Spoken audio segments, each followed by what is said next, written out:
إن الحمد لله نحمده ونستعينه ونستغفره ونعوذ بالله من شرور أنفسنا وسيئات أعمالنا من يهدي الله فلا مضل له ومن يضلل فلا هادي له وأشهد أن لا إله إلا الله وحده لا شريك له وأشهد أن محمدا عبده ورسوله أما بعد.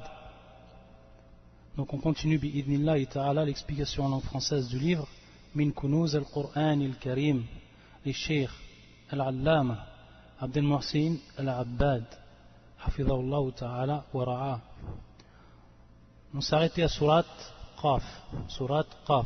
Le cheikh va prendre deux versets qui se suivent, qui est le verset 16 et également le verset jusqu'au verset 18, du verset 16 jusqu'au verset 18.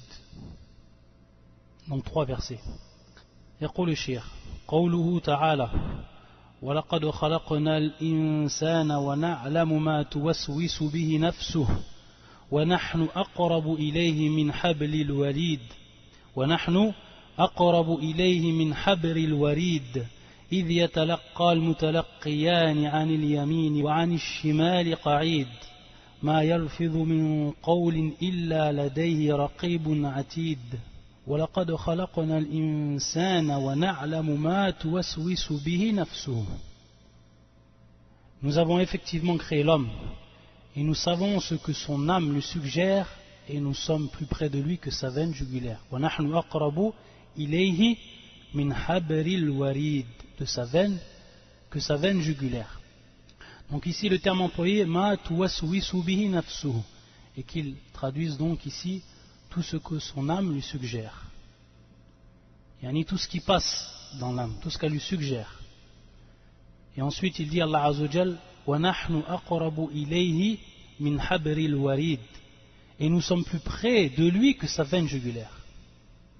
إِذْ يَتَلَقَّى الْمُتَلَقِّيَانِ عَنِ الْيَمِينِ وَعَنِ الشِّمَالِ قَعِيدٌ, quand les deux recueillants, assis à droite et à gauche, recueillent.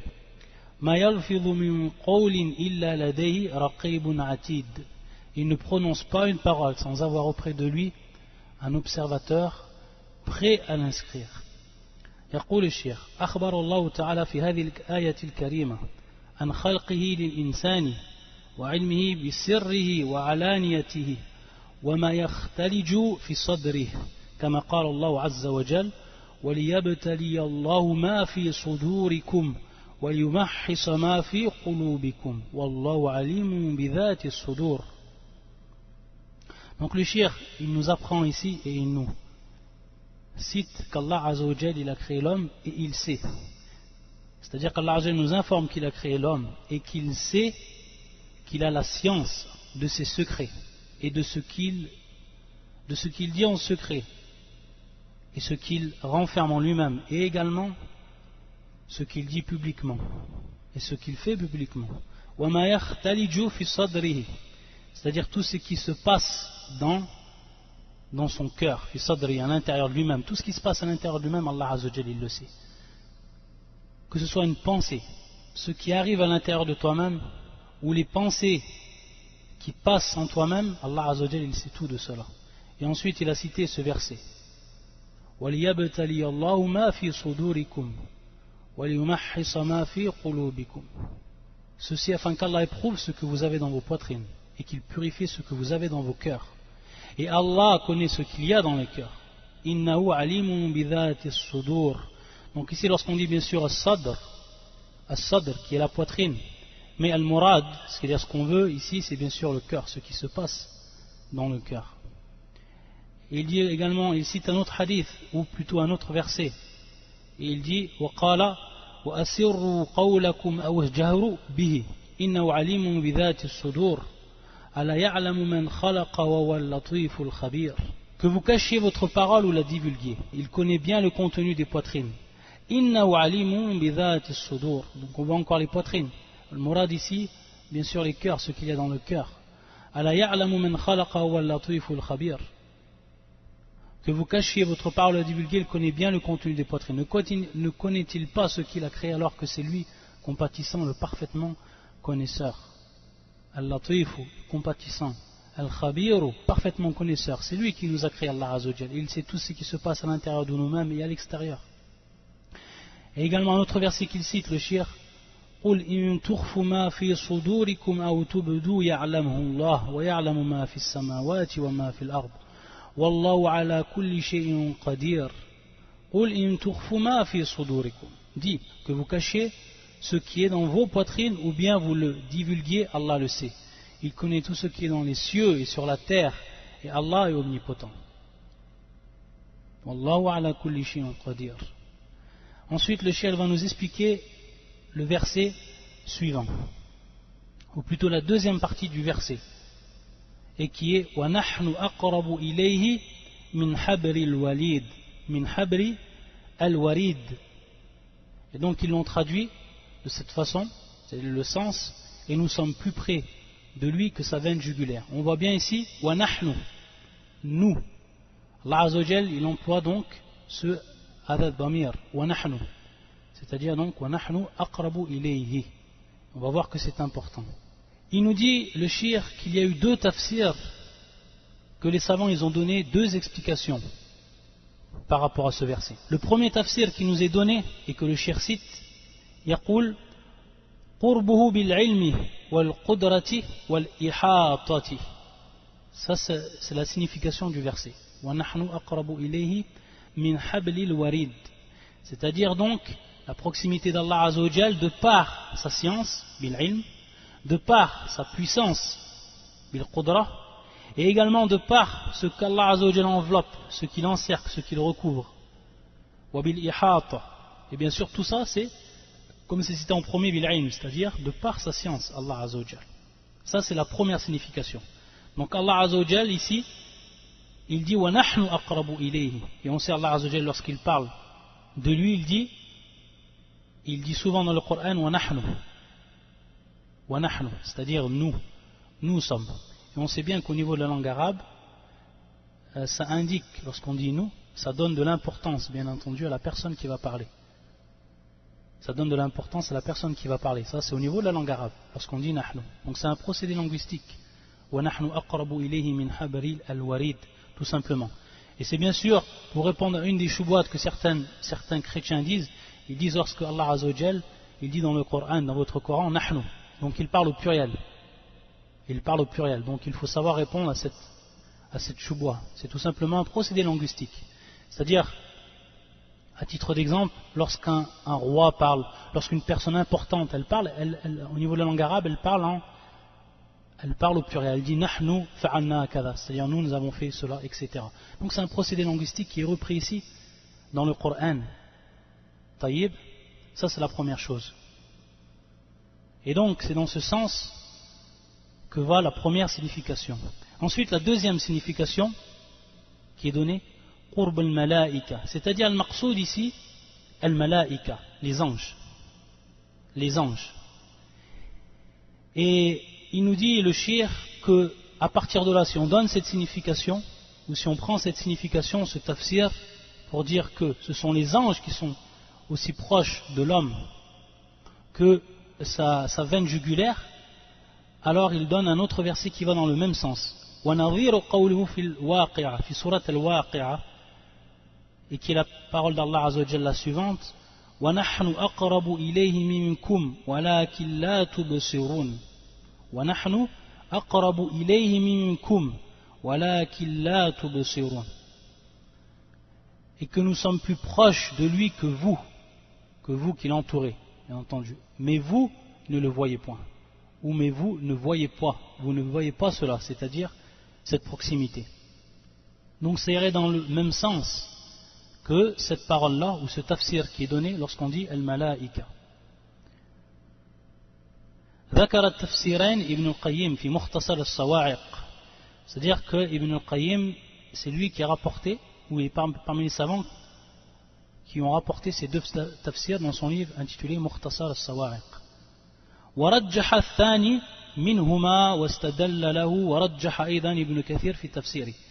Donc l'avis, le deuxième avis, ça va être l'avis qui va être pris de Ibn al-Qayyim. Il va choisir le deuxième avis Ibn al-Qayyim. Et également, comme nous le cite le Cheikh Ibn Kathir dans son tafsir, il va également choisir le deuxième avis qui donc nous montre que ce sont les anges, que al-maqsoud Le sens ici, ce sont les anges.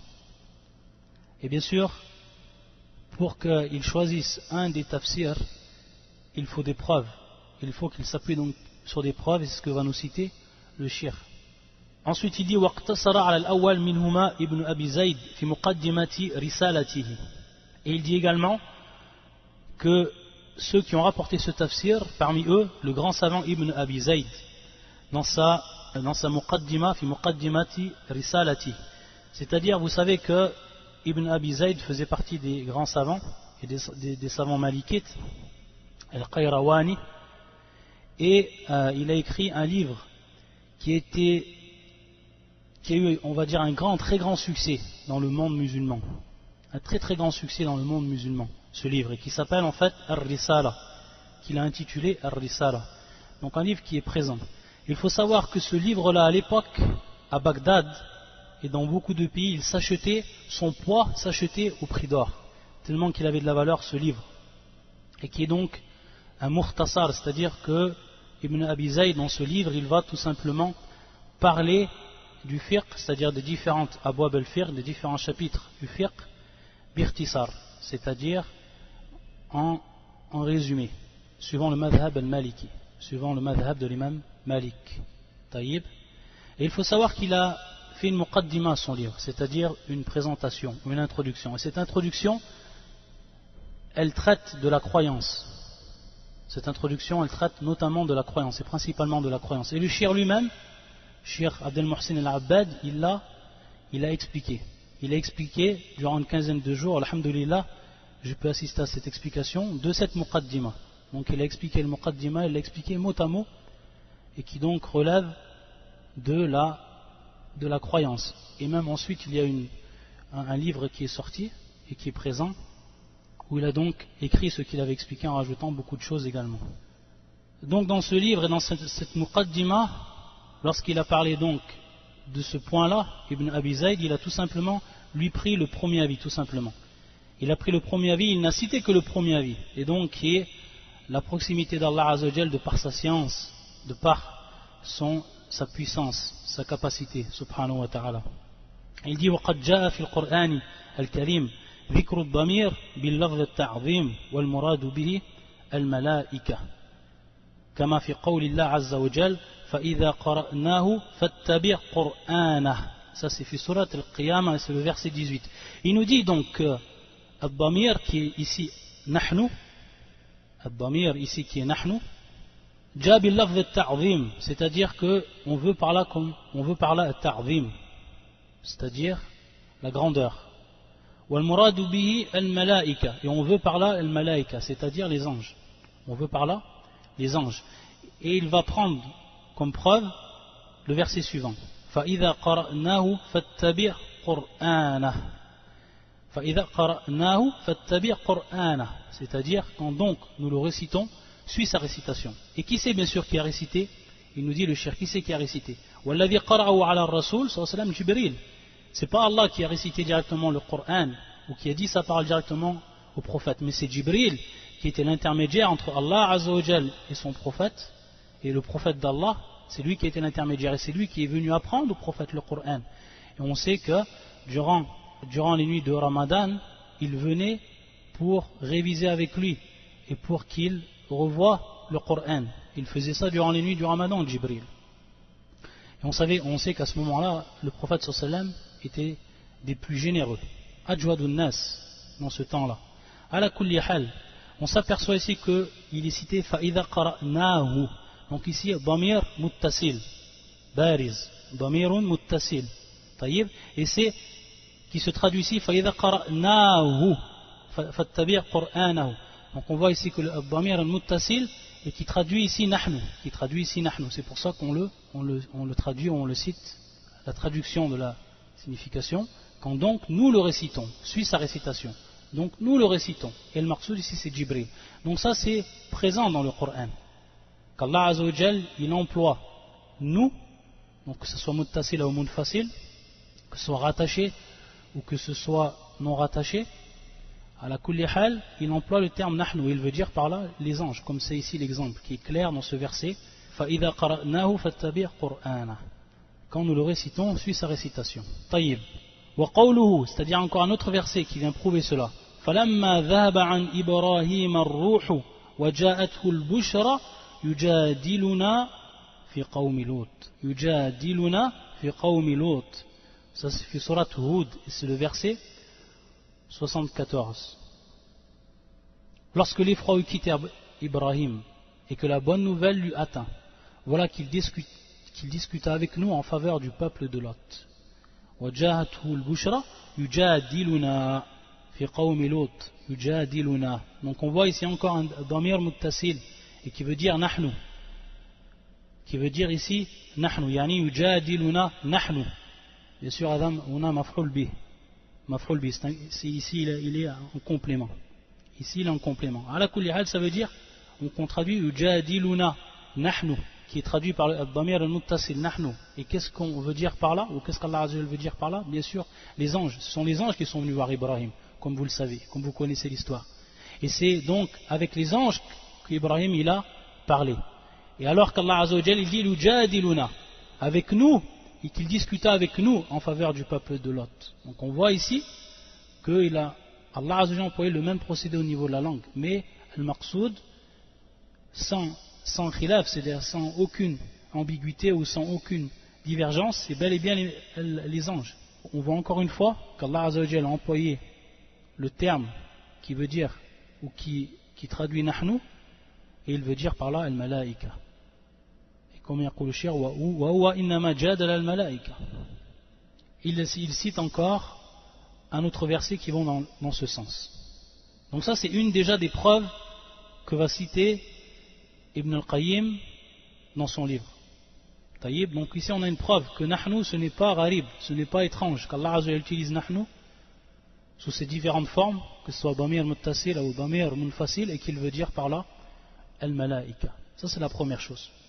Ensuite il dit وَمِمَّا اسْتَدَلَّ بِهِ ابْنُ الْقَيِّمِ لِتَرْجِيحِ قُرْبِ الْمَلَائِكَةِ أَنَّ اللَّهَ سُبْحَانَهُ قَيَّدَ الْقُرْبَ فِي الْآيَةِ بِالظَّرْفِ وهو قوله إِذْ يَتَلَقَّى الْمُتَلَقِّيَانِ فَالْعَامِلُ فِي الظَّرْفِ ما في قوله ونحن أقرب إليه من معنى الفعل ولو كان المراد قربه سبحانه بنفسه لم يتقيد ذلك بوقت تلقي الملكين ولا كان في ذكر التقييد فائدة فإن علمه سبحانه وقدرته ومشيئته عامة التعلق طيب.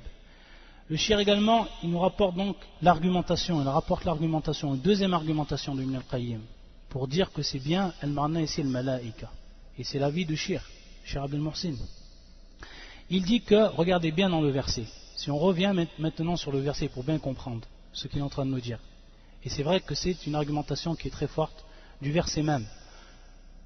Lorsqu'Allah Azza wa Jal dit, et nous sommes plus près de lui que sa veine jugulaire, quand les deux recueillants assis à droite et à gauche recueillent. Donc on voit bien ici, donc ils traduisent id quand, id yatalaqqa al-mutalaqqiyan, taïb id, et c'est ce qu'on appelle au niveau de la langue al-dharf, et on sait bien que al-dharf soit lil-makan ou lil-zaman, et ici lil-zaman, c'est-à-dire al-dharf lil-zaman, c'est-à-dire donc al-dharf ici va traduire le temps, va traduire un temps, et quel est ce temps? C'est au moment où les deux recueillants assis à droite et à gauche recueillent. Taïb. Donc on voit qu'Allah Azza wa Jal, lorsqu'il dit nous sommes plus proches ou nous sommes plus près de lui que sa veine jugulaire quand les deux recueillants. Donc après qayyada, c'est-à-dire qu'il a restreint au moment où il est plus proche, où nous sommes plus proches de lui que sa veine jugulaire, au moment où les deux recueillants assis à droite et à gauche recueillent. Et mawajul istidlal, c'est-à-dire quel va être l'aspect argumentatif de cette preuve-là que nous donne le shir. Il dit awalan fal'amil fi dharf ma fi qawli wa nahnu aqrabu ilayhi, c'est-à-dire ce qui va agir sur ce qu'on appelle al-dharf, ça va être bien sûr, c'est de façon générale al-fi'l, c'est-à-dire le verbe. Ça c'est des règles, il revient sur des règles, la grammaire arabe. C'est bien sûr al-fi'l, c'est ce qui agit sur al-dharf, c'est al-fi'l. Et ici, le terme wa nahnu aqrabu ilayhi min ma'na al-fi'l, c'est-à-dire ça vient dans la même signification que le fi'l, que le verbe. Ala kulli hal.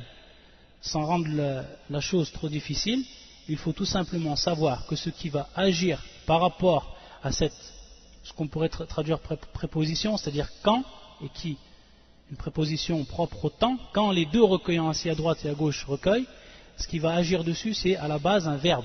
Mais ce qui traduit le verbe ici, c'est le terme nous sommes plus près de lui que sa veine jugulaire, c'est-à-dire wa nahnu aqrabu ilayhi, wa nahnu aqrabu ilayhi. Et donc, si ça aurait été qurbullah, si ça aurait été la proximité d'Allah Azza wa Jal, qu'Allah Azza wa Jal est proche d'eux de par sa science, est-ce qu'il y aurait eu un intérêt qu'Allah Azza wa Jal restreint cette proximité par le terme quand, ou au moment de, c'est-à-dire par un temps? Allah Azza wa Jal est proche de ses serviteurs tout le temps. Allah Azza wa Jal est proche de ses serviteurs tout le temps. Et en fait, cela est général. Donc on n'a pas besoin de restreindre ou de relier ceci à un temps ou à un lieu. Allah Azza wa Jal est avec nous de par sa science. Allah Azza wa Jal est avec nous de par sa science. Ça rentre dans ce qu'on appelle al-ma'iyyatul 'amma, c'est-à-dire la proximité d'Allah Azza wa Jal de ses esclaves et qui est d'ordre général. Donc on voit ici qu'il n'y a aucun intérêt si ça aurait été la proximité d'Allah Azza wa Jal que ce soit restreint par ce temps-là, quand les deux recueillants, ou au moment des deux recueillants, assis à droite et à gauche recueillent. Donc ça c'est une preuve qui est très forte pour dire que al-maqsoud c'est al-malaïka, c'est al-malaïka. Et donc si on revoit bien le contexte et on revoit bien en fait l'exposition des deux versets entre le 16 et le 17, on va bien voir que lorsqu'il dit Allah Azza wa Jal, nous sommes plus près de lui que sa veine jugulaire, quand les deux recueillants, que le maqsoud sont bien les malaïka, c'est-à-dire les anges. Et ensuite il dit, donc voilà pour ce qui est de preuves. Donc deux preuves, et qui sont très fortes. La première preuve, c'est que beaucoup de versets viennent avec al-damir nahnu, qu'ils soient muttasil ou munfasil comme on l'a dit, et ils veulent dire par là al-malaïka sans aucune divergence. C'est-à-dire la chose est plus qu'évidente. Et donc à partir de là, on peut très bien dire que ce verset également rentre dans la même lignée que les autres versets. Et la deuxième chose, c'est comme on vient de dire, c'est que al-qurb, la proximité ici, a été restreinte au moment où les deux recueillants assis à droite et à gauche recueillent. Ce qui prouve également que c'est donc bien al-malaïka. Wallahu ta'ala a'lam. Ensuite il dit le cheikh, ثم بين تعالى أنه وكل بالإنسان ملكين يكتبان الحسنات والسيئات وأن كل لفظ يصدر منه يكتبانه ويعرض ذلك عليه يوم القيامة فيجازي أو فيجازى على أعماله إن خيرا فخير وإن شرا فشر. Donc ensuite, comme c'est présent dans ce verset, le shir il nous montre et il nous cite qu'Allah Azza wa Jalla a mis en évidence qu'il y avait deux anges qui étaient tout le temps avec nous et qui sont chargés d'écrire les bonnes actions et les mauvaises actions, et que tout ce qui sort comme parole de la personne, ils l'écrivent. Rien ne sort de la bouche de la personne sans qu'ils n'écrivent cela.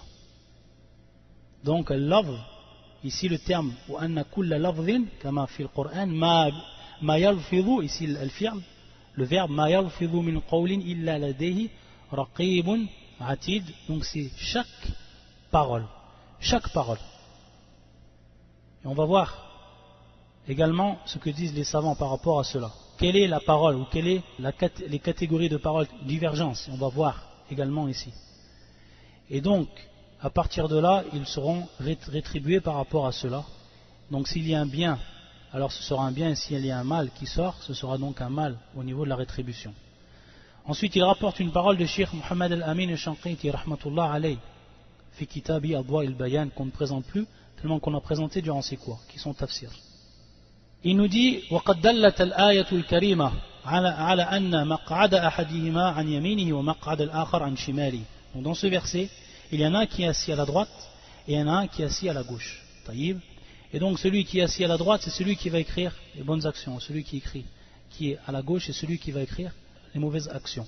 Et on voit tout le temps en fait qu'il y a toujours un sens par rapport à l'yamin ou al-shimal au niveau de l'islam, que ce soit dans le Coran, que ce soit dans la Sunna, c'est-à-dire la droite et la gauche. Ashabu shimal, les gens de la gauche, ce sont bien sûr les gens du feu, ou ashabu yamin, les gens de la droite, ce sont les gens du paradis. Et également dans la sunna du prophète sallam, les mauvaises choses comme l'istinja, etc.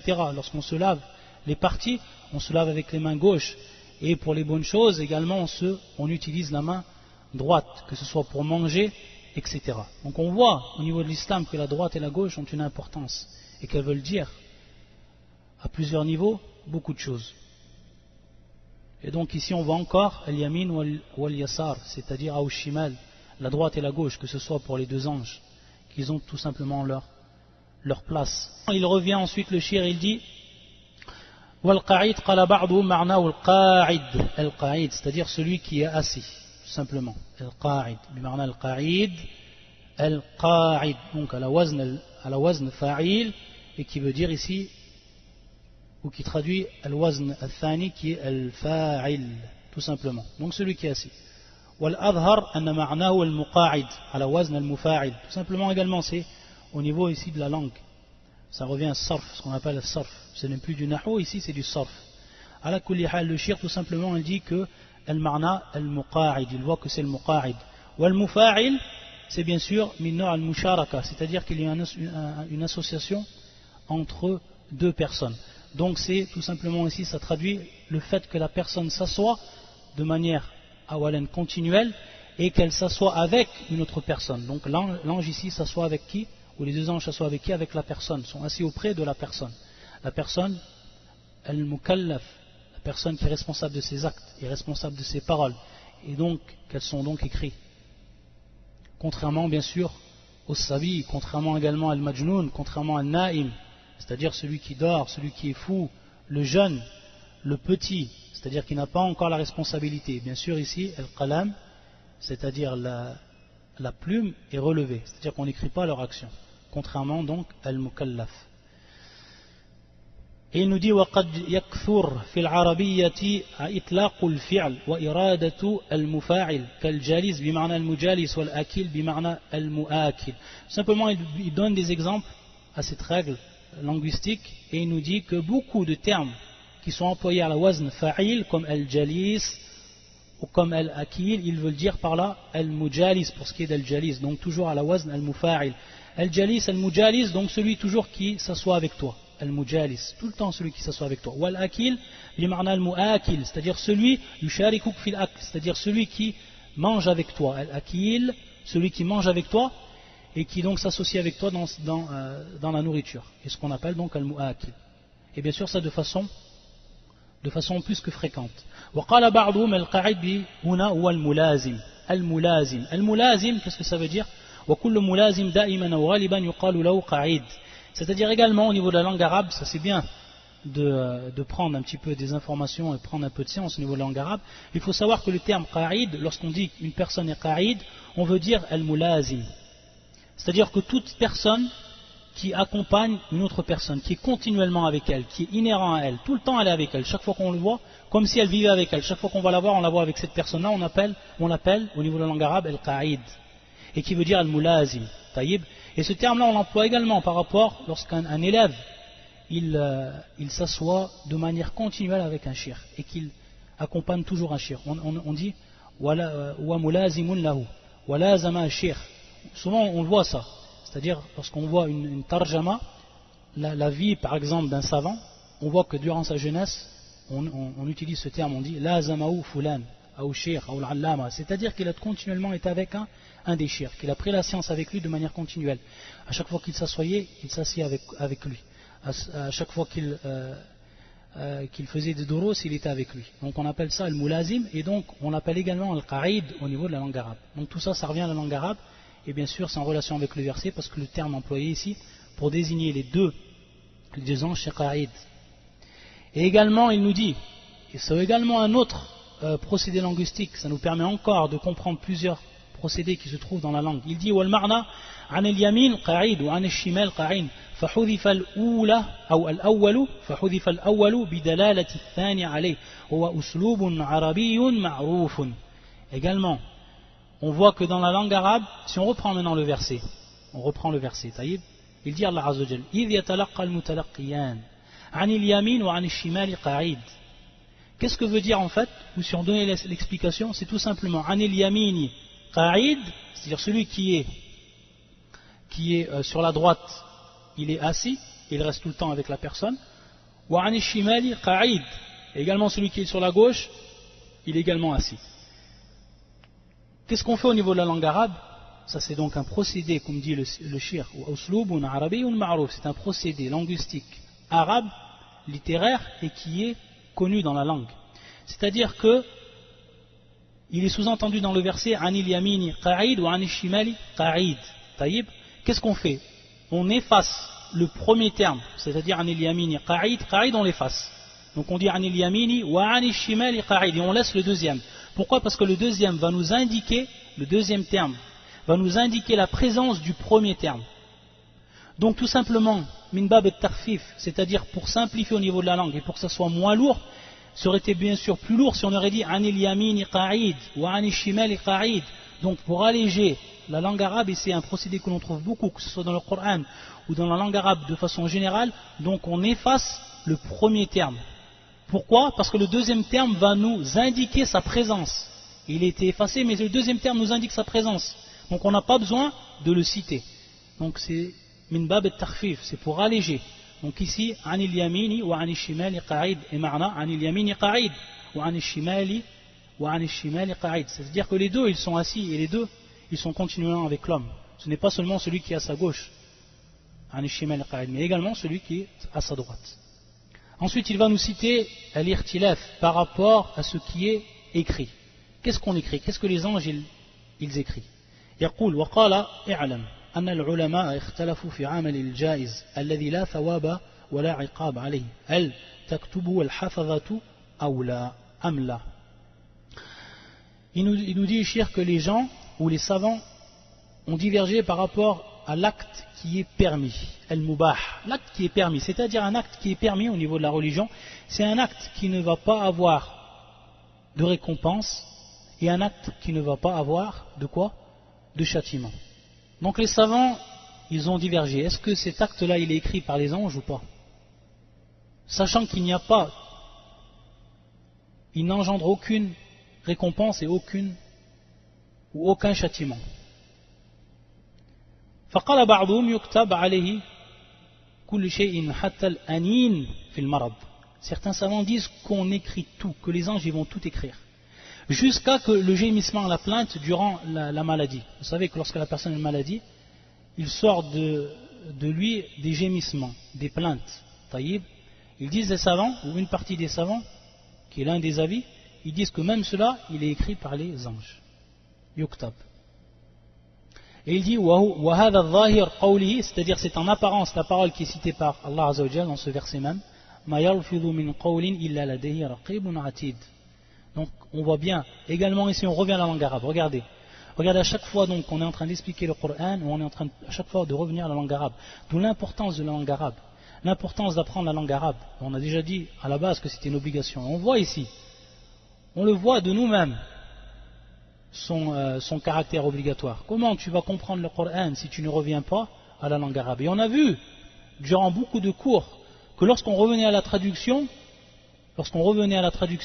il y avait à certains moments des erreurs, ou à certains moments des paroles qui vont être citées qui sont marjouh, c'est-à-dire une traduction qui va être prise d'un avis qui est marjouh, qui n'est pas considéré, qui est très faible. Ça on l'a vu, on a donné plusieurs exemples durant l'explication de ce livre. Taïb. Et même d'ailleurs la dernière fois, ou le cours dernier, lorsqu'on a vu ou celui d'avant, lorsqu'on avait expliqué minhum, alladhina amanu wa amilus salihati minhum maghfiratan wa ajran 'azima. On a vu que minhum ici ce n'était pas min bab al-tab'id, mais min bab al-bayan. Ça aussi on l'a expliqué. Et donc lorsqu'on revient à l'explication, ils traduisent par parmi eux. Parmi eux, on pourrait comprendre par parmi eux, c'est-à-dire certains que la promesse d'Allah Azza wa Jal va être effective sur certains d'eux et pas d'autres. Donc il y a une différence entre les sahaba, et c'est ce qu'ont utilisé comme shubuhat certains zanadiqa, comme l'avait dit le shir. Donc c'est important de comprendre la langue arabe, surtout pour talib el-ilm, encore plus pour talib el-ilm bien entendu, pour celui qui apprend la science. Taïb. Et regardez encore ici, cette importance se traduit par la présence encore d'un autre procédé linguistique au niveau du Coran. Lorsqu'il nous dit que cela est apparent, c'est-à-dire que tout ce qui va sortir de la bouche de l'homme, que ce soit même al-anin, que ce soit même le gémissement, le verset va le prouver. Et ça va être dans son apparence le verset. Pourquoi? Il dit Ma yalfidhu min qawlin illa ladayhi raqibun atid. Taïb, on a ici un procédé. Ma yalfidhu. Ici un ma l'inafi. On a vu que al-ma, il peut traduire plusieurs choses. Ma al-nafiya ou al-ma al-mawsoula, etc. Ici c'est ma al-nafiya, c'est-à-dire ici il traduit la négation. Ma yalfidhu min qawlin. Ensuite il dit nakiratun. Le terme ici qawlin, c'est nakira, c'est-à-dire indéfini. On n'a pas dit min al-qawl, ça serait défini. Et l'article défini, ce serait traduit par l'alif ou l'lam. Donc ici, il n'y a pas l'alif ou l'lam. Et ensuite, on voit le tanwin à la fin. Donc pour ceux qui ont appris les bases de la langue arabe, on s'aperçoit que c'est bel et bien ici nakira. Tanwin, dun, alif ou l'lam, donc c'est nakira. Min qawlin. Qawlin, donc le terme indéfini. Lorsque le terme il est indéfini, fi siyaq nafi, et qu'il est dans un contexte négatif, qui se traduit ici par un ma yalfadhu, ma nafiya huna. وزيدت قبلها اللفظة من فهي نص صريح في العموم. Ça c'est une règle très importante au niveau de la langue arabe et que l'on trouve beaucoup dans le Coran et que les gens ou que les jurisconsultes et les usuliyoun et les gens de là des bases de la jurisprudence utilisent beaucoup min bab al-istidlal pour argumenter et pour prouver l'aspect argumentatif d'une preuve. Ici ensuite il nous dit donc pour revenir nakiratun fi siyaq nafi. Nakiratun, donc qawlin nakira, comme on l'a expliqué, ma nafiya, donc fi siyaq nafi, exposition ici dans une exposition dans un contexte négatif. Zuidat qablaha lafzatu min. Ici on va tout simplement venir avec un terme en plus que l'on vient placer avant le terme qui est indéfini, qui est ici en l'occurrence qawlin. Le terme ici c'est min, c'est min. Lorsqu'on ajoute ce terme min, à ce moment-là, qu'est-ce que ça va traduire au niveau du sens général de la phrase? Ça va traduire la généralité. C'est-à-dire une généralité, c'est-à-dire n'importe quelle parole. Ici le terme qawlin, ça va être n'importe quelle parole. Donc c'est traduit par ce procédé également linguistique. Ma yalfidhu min qawlin. Ma yalfidhu min qawlin. Mais ici on a rajouté, c'est pour ça qu'il a dit le cheikh zuidat qabla lafzata ou lafzatu min. Ma yalfidhu min. Donc on a rajouté min et ça a ici pour incidence directe et explicite al-umum. Donc la généralité. Donc à partir de là le terme il traduit la généralité totale. Donc ça rentre dans n'importe quel, ce qu'on appelle al-qawl ou ce qu'on appelle al-lafz. Ça va rentrer ici, il va rentrer ici, même le gémissement, même la plainte que l'homme dit. Donc on voit ici que c'est en apparence le sens du verset, de par cette règle.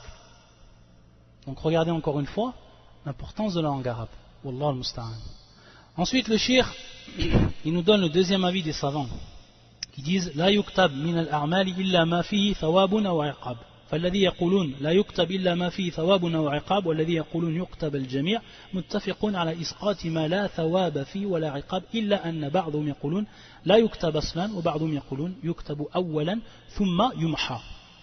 طيب, le shir il nous dit, et c'est simple à comprendre, que les autres savants disent qu'on n'écrit pas tout ce qui n'a aucune relation avec le châtiment ou qui n'engendre pas un châtiment, qui n'engendre pas une récompense. Donc al-amal al-jaiz, al-mubah, l'acte qui est permis.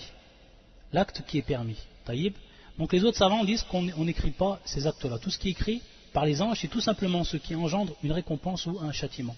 C'est-à-dire ce qui va être de l'ordre de ta'a, de l'obéissance, et ce qui va être de l'ordre de al-ma'asi, la désobéissance. Et il nous dit ala kulli hal, même si on revoit ces deux avis, il dit que, en titre de résumé et de conclusion, les savants, tous les savants, que ce soit le premier avis, le deuxième avis, les gens du premier avis ou les gens du deuxième avis, sont tous d'accord pour dire en fait que ce qui va compter par rapport à l'écriture, c'est l'action qui engendre une récompense ou un châtiment. Et que tout simplement la divergence va revenir, est-ce qu'on écrit ou est-ce qu'on n'écrit pas cela. Et même ceux-là qui disent qu'on écrit cela, ils disent après, au moment où bien sûr les feuilles vont être données et qu'on va à la personne, bien sûr ça va revenir ensuite, on a dit al-hisab, yawm al-qiyamah al-hisab, ce qui n'a eu aucune incidence par rapport à une récompense ou par rapport à un châtiment, yumha, comme le dit le shir, yuktaba walan thumma yumha, c'est-à-dire ça va être effacé. Malgré que ça a été écrit, ensuite ça va être effacé. Donc en fait, il n'y a pas vraiment dans cette divergence, il n'y a pas une grande incidence par rapport à la vie globale et générale de ces savants, sachant qu'ils sont tous d'accord sur cela. Que même ceux qui disent qu'on s'est écrit, ça va être ensuite effacé, que ce n'aura aucune répercussion par rapport au jour dernier, fil hisab.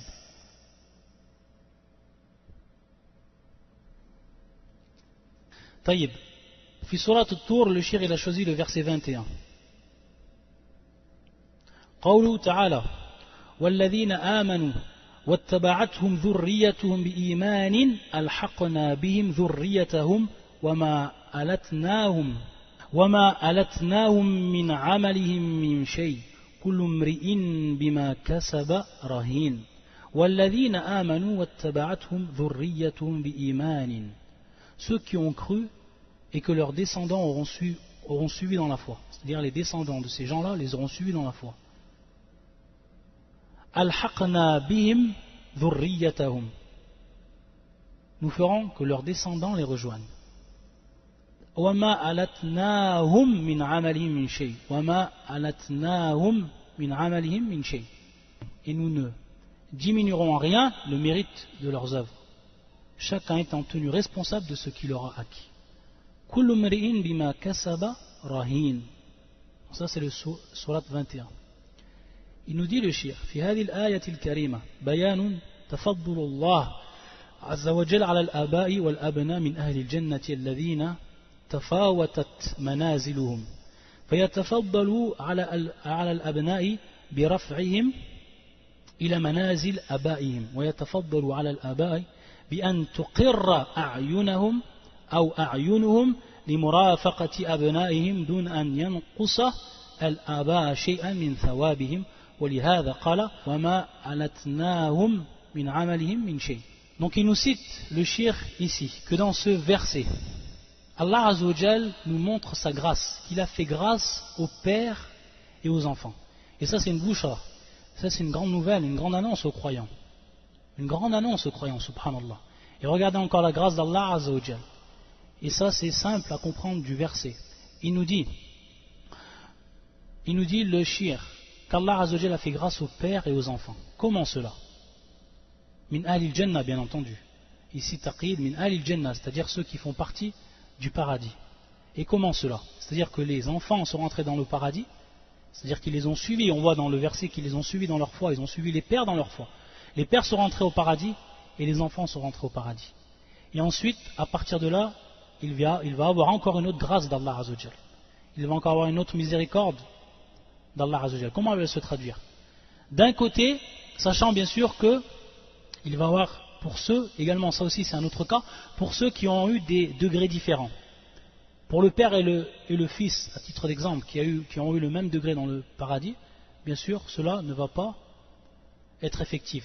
Ça va être effectif pour la personne dont le fils et le père ont eu une différence par rapport au degré dans le paradis. Qu'est-ce qui va se passer? Donc le père ou les pères, ils auront un degré meilleur et plus élevé que les enfants, que les descendants. Qu'est-ce qu'il va faire Allah Azza wa Jal? Qu'est-ce qu'il va faire par rapport au père? Il va leur faire grâce car il va élever et il va faire rentrer sa descendance, ses enfants au même niveau que lui. Pourquoi? Afin que ses yeux soient embellis de par la vue de ses enfants dans le Jannah, comme il nous dit le shir. Bien tuqirra a'yunuhum limurafaqati abna'ihim dun an yanqusa al-aba shay'an min thawabihim. Donc afin que le père, et bien sûr ça fera partie du délice total, que le père, ils sont en présence de ses enfants, en présence de ses descendants au paradis, qu'il les voit de manière continuelle auprès de lui, et qu'il ne soit pas en fait dans un autre degré du paradis, ce qui aurait été en fait pour lui la non-vision de ses enfants. Donc pour que au paradis la récompense et le bienfait d'Allah et la grâce soient totales, Allah il fait que les enfants donc vont monter en degré le niveau des pères dans le paradis. Et par rapport aux enfants, ça c'est de façon évidente, de par cela ils auront gagné en niveau. De par cela ils auront gagné en niveau. sachant qu'il y avait une différence entre eux par rapport aux actions. Mais Allah Azza wa Jal, ça c'est de par sa grâce absolue. C'est pour ça qu'il dit Yashir, le shir dit Bayanu tafaddulillah. Allah Azza wa Jal yatafaddal ala khalqi bima yasha ou kayfa yasha. Allah Azza wa Jal, il fait grâce à ses esclaves, à ses serviteurs comme il veut, subhanahu wa ta'ala. Et bien entendu, Allah Azza wa Jal précise dans ce verset. Pourquoi? Parce que la personne aurait pu croire, aurait pu penser peut-être que le fait que les enfants rejoignent leurs parents, il y aurait pu avoir par rapport aux parents un naqs, c'est-à-dire une diminution par rapport à leur rétribution. C'est pour ça qu'il est précisé dans le verset. Et c'est pour ça que le shir dit c'est-à-dire malgré que les enfants vont monter auprès d'eux, il n'y aura aucune diminution dans la récompense des parents, dans la récompense des pères. C'est-à-dire ils ne diminueront en rien le mérite de leurs œuvres. Et ensuite il cite le verset chacun étant tenu responsable de ce qu'il aura acquis. Ay مرتهن بعمله فيجازى عليه إن خيرا فخير وإن شرا فشر ولن ينقص أحد من عمله شيئا. قال ابن كثير في تفسيره يخبر تعالى عن فضله وكرمه وامتنانه ولطفه بخلقه وإحسانه أن المؤمنين إذا اتبعتهم ذريتهم في الإيمان يلحقهم بآبائهم في المنزلة وإن لم يبلغوا أعمالهم. Donc il nous dit bien, Ibn Kathir, donc il rapporte cette parole, le shir. Dans un premier temps, il nous dit par rapport au verset, chacun étant tenu responsable de ce qu'il aura acquis, que chaque personne est restreint à ses actes. C'est-à-dire, suivant ses actes, il sera rétribué. Taïb, si c'est un bien, il aura un bien. Si c'est un mal, il aura un mal. Et que personne ne viendra, ou que personne,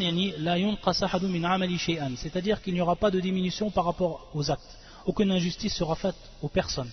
Taïb, et bien sûr, ça fait partie, ça rentre bien sûr dans le bienfait d'Allah Azza wa Jal, la miséricorde d'Allah Azza wa Jal, sa grâce, etc.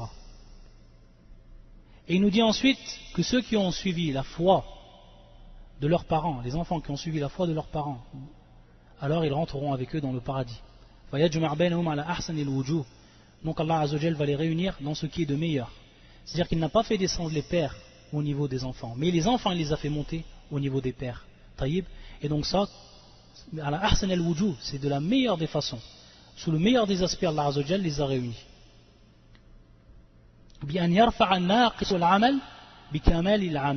C'est-à-dire qu'Allah Azza wa Jal, celui qui avait un naqs, une diminution au niveau de ces actes-là, et c'est ici dans le cas des enfants, ceux qui n'auront pas atteint le niveau de leurs parents par rapport aux actes, Allah Azza wa Jal, il va les élever, subhanallah.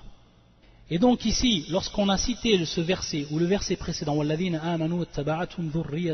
verset, on voit ici, comme nous le dit le shir, que c'est fi maqam al-ihsan wa maqam al-fadl.